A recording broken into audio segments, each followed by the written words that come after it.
ہم اپنے قوم کی بھلائی نہ چاہیں تو پھر سنیے ہم چلتے پھرتے لاش کی طرح ہیں، زندہ لاش ہیں۔ تو جہاں اپنی بھلائی سوچتے ہیں نا، وہاں اپنے قوم کے بارے میں بھی اچھا سوچیے۔ جو کسی کا اچھا سوچتا ہے اللہ اس کا اچھا کرتا ہے۔ آپ کسی کے لیے دعا کریں گے نا تو آپ کو اپنے لیے دعا مانگنے کی ضرورت نہیں پڑے گی، اپنے لیے دعا مانگنے کی ضرورت نہیں پڑے گی۔ اور آج وہ قوم جو قوم قرآن کریم کو الماری پر سجا کر رکھ دے، یا حفظ قرآن مکمل کرنے والے بچے ہیں یہاں پر، قرآن کریم اپنے سینے میں بسانے والے، ابھی دستار بندی ہوگی، پورے قرآن کو اپنے سینے میں بسائے۔ اور آج ہمارا حال یہ ہے کہ ہم قرآن کو الماری میں سجا کے تو رکھتے ہیں، قرآن کو تاکچے کے اوپر تو رکھتے ہیں حصول برکت کے لیے، مگر یہ بات نہیں سمجھ پا رہے ہیں کہ ایک قرآن نہیں، سینکڑوں قرآن گھر میں لا کر رکھ دو، برکتیں نازل نہیں ہوگی، برکتیں تو وہی نازل ہوگی جہاں قرآن کی تلاوت کی جائے گی۔ اور حال یہ ہے کہ ٹی ویاں روز صاف ہوتی ہے گھروں میں، مگر قرآن جب 1 سال کے بعد شعبان کے مہینے میں نکالا جاتا ہے تو قرآن کے غلاف میں اتنے دھول جم جاتے ہیں، اللہ اکبر، اتنے دھول جم جاتے ہیں، تو اس قوم کا کیا حال ہوگا؟ وہ عزت کے متلاشی قوم جو سرگردہ سے نہیں ہے، تو قوم کا حال کیا ہوگا میرے بھائی؟ کہ ٹی ویاں روز صاف ہو جائے اور قرآن کے غلاف میں گرد و غبار پڑ جائے کہ 1 سال کے بعد قرآن ہاتھ میں لے تو دل گوارا نہ کرے، اتنا گرد و غبار ہو، اور ٹی وی کے اوپر پردہ ہو مگر بیویاں بے پردہ ہو۔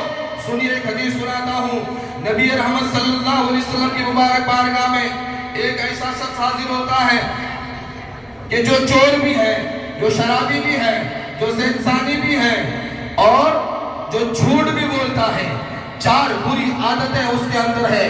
نبی رحمت کی بارگاہ میں حاضر ہوتا ہے، عرض کرتا ہے حضور میں اسلام قبول کرنے کے لیے آیا ہوں، مگر میرے اندر 4 بری خصلتیں ہیں، میں صرف ایک خصلت چھوڑ سکتا ہوں، اگر آپ کہیں کہ 4 بری خصلت چھوڑ دو تو میں نہیں چھوڑوں گا، کوئی بھی 4 میں سے ایک خصلت آپ بولیے میں چھوڑ دوں گا۔ دیکھیے تھوڑا ادھر دھیان دیجئے، آج جھوٹ تو اتنا عام ہو گیا ہے کہ جب تک آدمی جھوٹ نہیں بولے گا تو لگتا ہے کہ کھانا ہی ہضم نہیں ہوگا۔ ہر جگہ جھوٹ، مسجدوں میں جھوٹ، مدرسوں میں جھوٹ، ہر جگہ جھوٹ، پیر صاحب کے سامنے بیٹھے ہیں وہاں بھی جھوٹ پہ جھوٹ بولے جا رہے ہیں۔ غور سے سنیے، 4 بری خصلتیں اس کے اندر ہے۔ عرض کر رہے ہیں آقا میں اسلام قبول کروں گا، میری ایک شرط ہے کہ میرے اندر 4 بری خصلت، بری عادت ہے، مگر میں صرف ایک ہی چھوڑوں گا۔ آپ کہتے ہیں زنا چھوڑو تو چھوڑ دوں گا، جھوٹ چھوڑو تو چھوڑ دوں گا، چوری چھوڑو تو چھوڑ دوں گا، شراب چھوڑو تو چھوڑ دوں گا۔ نبی رحمت معلم کائنات فرماتے ہیں کہ تم جھوٹ بولنا چھوڑ دو۔ اب سنیے، نبی نے زنا کے تعلق سے نہیں کہا کہ چھوڑ دو، شراب کے تعلق سے نہیں کہا کہ چھوڑ دو، چوری کے تعلق سے نہیں کہا کہ چھوڑ دو، اب جھوٹ کے تعلق سے نبی نے کہا کہ چھوڑ دو۔ مطلب کیا ہے کہ جھوٹ زنا سے بھی بدتر ہے، جھوٹ شراب سے بھی بدتر ہے، جھوٹ چوری سے بھی بدتر ہے۔ وہ شخص سوچنے لگا آقا یہ تو میرے لیے آسان ہے، میں جھوٹ چھوڑ دوں گا۔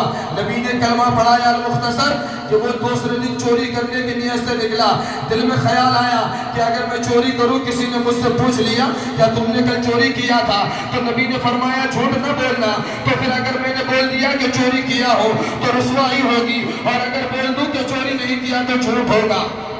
سنیے زنا کتنا خطرناک گناہ ہے، اللہ اکبر، اگر 7 سمندر کے پانی سے اس گناہ کو دھلا جائے تو وہ گناہ نہیں دھلے گا۔